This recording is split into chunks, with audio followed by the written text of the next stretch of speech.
start. Late afternoon sun.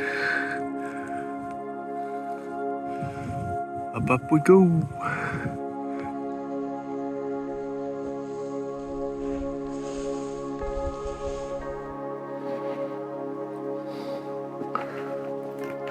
We're gonna walk over there to the next lake and hopefully catch some last sunlight. Frozen ground most of the way here in the shade of this mountain. Today's probably one of the warmest days in a little while. Now we walk into here we go. And it is amanitas popping up under these pine trees. There's two black swans swimming across the pond.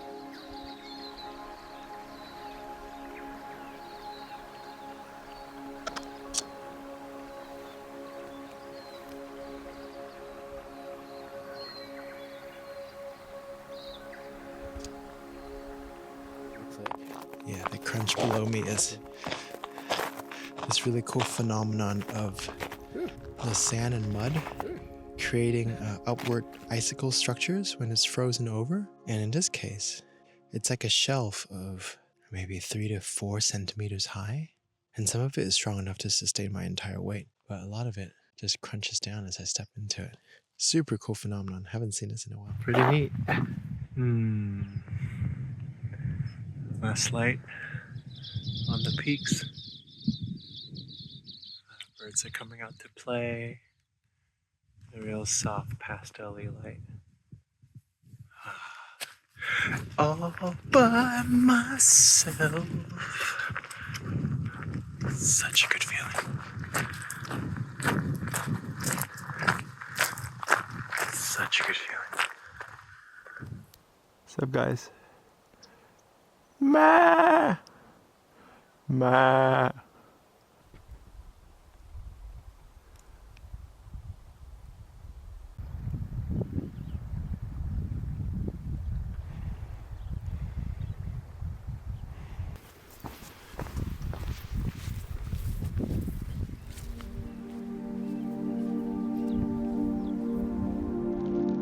There are indigenous cultures in the world, in particular the ones I've come across in the Himalayas, that believe that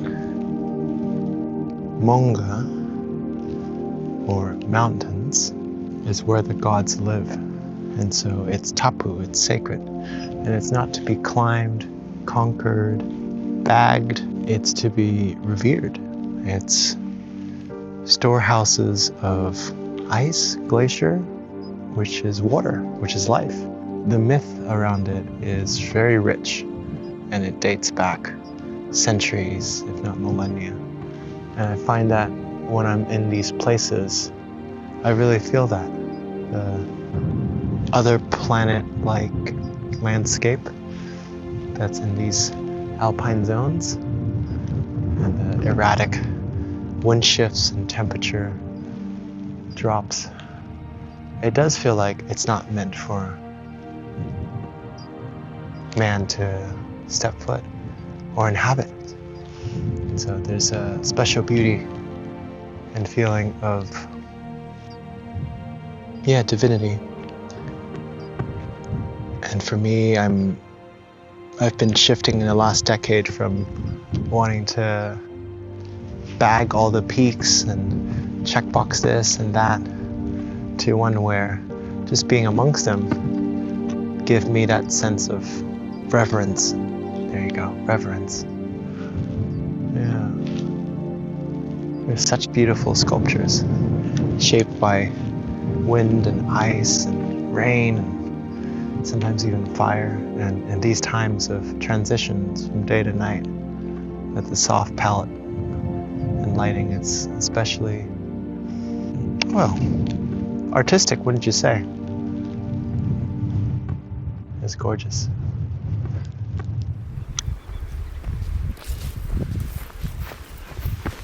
I don't know how some creators do it. There's a lot of walking back and forth.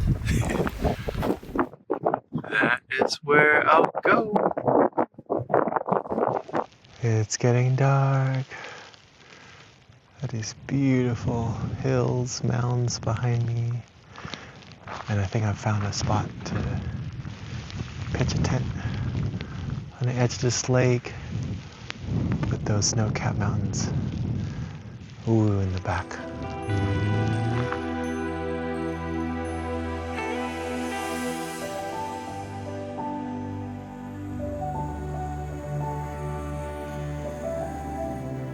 All right, tent set up. Welcome to Cribs. This is the bedroom, and out here is the kitchen. I'm gonna make dinner. It's gonna be really good. It's gonna taste so good.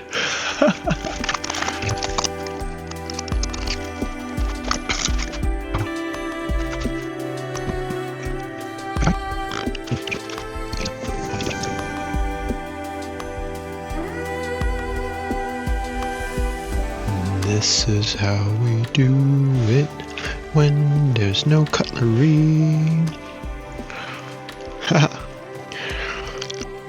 Buen provecho.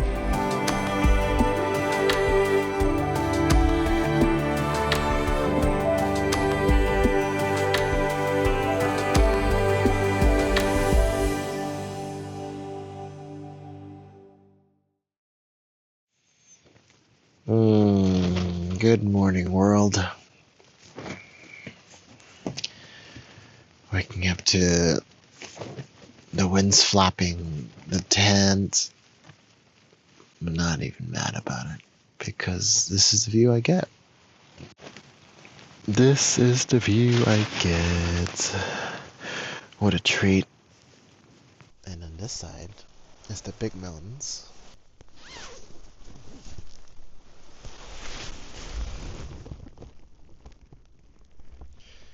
Nothing like it.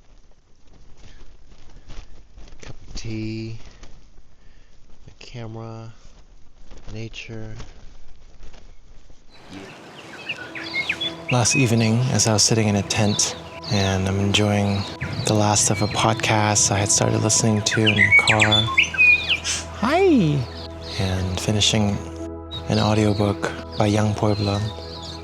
I couldn't help but smile and think, I have a perfectly good, loving, warm, safe home in the city, which I'm paying rent, and I put in a lot of time and effort into creating with my partner.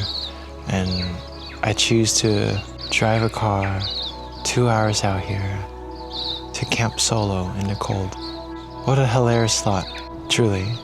You take the approach of, wow, he has so much time and resources and privilege to do that. And I also can't help but feel grateful that I have both of these options, that I've also prioritized solo time for myself to be out in these mostly unspoiled places where I can stand under a native beech tree and listen to the birds sing their songs and have no sounds, no airplanes, no cars, no people, nothing. Just the wind, the water, the birds, my steps, and my own breath.